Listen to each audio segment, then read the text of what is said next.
Hi, welcome along to AFTV. Just before I preview the game, Arsenal versus Burnley, the early kickoff on Saturday, I've got to, first of all, just address these Tottenham fans, man.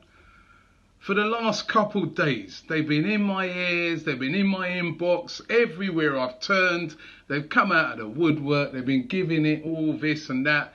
Yes, Tottenham, you won the other night, your second ever victory at the Emirates Stadium, but calm down, it was the League Cup. We're going to make a DVD. Relax, Tottenham fans. It's back to business in the league, which incidentally, we smashed you to pieces when you came to our place 4-2.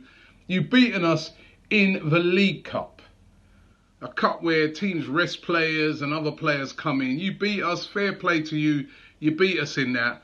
But just chill out. Jesus Christ, what's the matter with these lot? Anyway, back to more serious business. It's a big game against Burnley. I mean, listen, I know a lot of people look on it. Easy game. I remember a few weeks ago, he was playing Huddersfield. Everyone was marching up to the game. Oh, Robbie, 3-0, 4-0, 5-6. It didn't turn out that way. 1-0 we beat Huddersfield. And, you know, we really had to fight to get that win. And Burnley is not going to be an easy game. Burnley are going to come, and we know what they're going to do already. They're not going to come all-out attack. They're going to come, and they're going to park the bus. They did it against Tottenham last week, and they nearly got some joy. They nearly got a point out of the game. Tottenham winning the game in the 91st minute. So we are really going to have to play well. We're going to have to be patient, and we're going to have to really try and unpick a really dogged team that are fighting for their lives. Burnley, they're third from bottom in the league. They don't want to go into Christmas in that bottom three. They're fighting against relegation. It's not gone well like it did last season for them. They've had a week's rest, and they're going to come and they're going to be ready and they're going to be determined. So we're going to have to play to the best of our ability. And there was a lot of our players that looked a little bit leggy towards the end of the game the other night, which is one of the first times I've seen that this season, that players look kind of tired in the second half. Normally we're really fit in that second half. So again, you know, that game would have took quite a bit out of us because it was a North London derby. It's intense, and we're going to really have to get back into shape really quickly. Now, the big talking point, of course, is Mesut Ozil. Will he play or will he not play against Burnley? Unai Emery confirming that he's in the squad. He was asked questions at his press conference about Mesut Ozil. Is he still part of his plans? Which he answered, of course he is. He is part of our plans.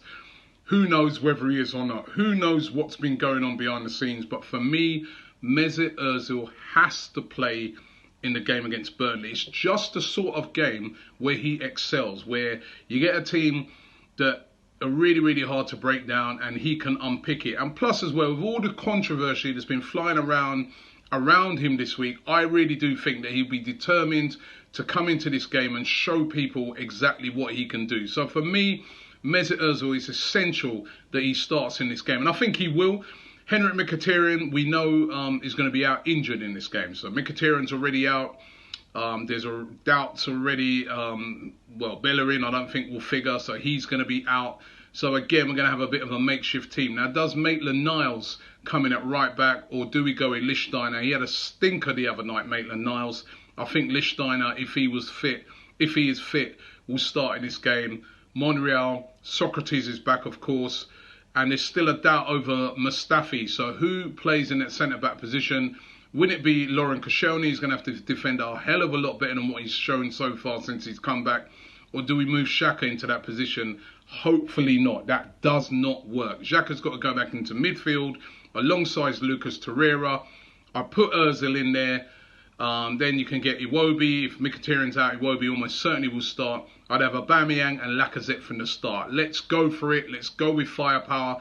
A couple of early goals against Burnley, and we'll be well on our way. They're the sort of team that are going to want to keep it tight for most of the game, try and frustrate us, slow it down. It's going to be one of those games. Be ready for that. It's an early morning kickoff as well. It really plays into the hands of that sort of frustrating start for play. But Arsenal, we do not want to get 3 defeats on a bounce. We got a great record against Burnley. They haven't beaten us, in about the last 10 games. You know, we've got a fantastic record against them. We've just got to go out there, apply ourselves, and we will get the win. I do think that Arsenal are going to bounce back. I do think they're stung, but I do think it's going to be a, tricky game that once we get the goals, we will overcome. I'm going to go for Arsenal winning it by 2-0. What do you guys think? Let me know in the comments below. But for me, Mesut Ozil has to start.